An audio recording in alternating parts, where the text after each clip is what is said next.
Omurukiko rw'abanyamakuru rw'aba office za Minisiture y'Eby'amaizi n'Obuhangwa muri Mbarara abebembezi bashaba abanyamyuga bona okwejumbira omuhurreegi. Activities are being run under 4 thematic areas. And the first one is water and environment for peace and sustainable future. The second one is water and environment for improved climate action.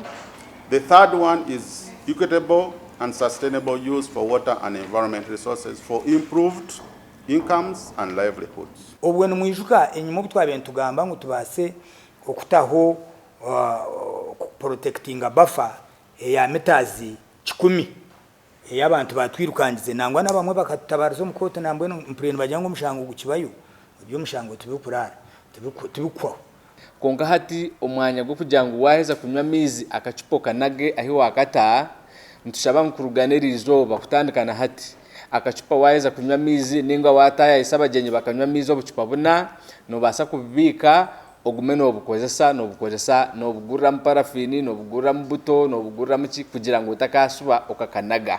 Omusabiteji nihija kubaho ebintu bitari umwe na umwe kutandikana 2017 kusiye berabira na cumwe byo kwezoku kandi harimo kuragurira kwabusha okuyonje mu rembo Rwampara omore ko hamwe n'empaka zo kuhaja no mubeji b'amashomero ba district ezi orwizi rukorabamo nimbatero muranga ngo twatanise hamwe na ba Ministry of Water and Environment na partners abandi bona abaryaha okugira ngo tugareho bhangwa reka twena tube responsible abo kuba amaizi n'amagara.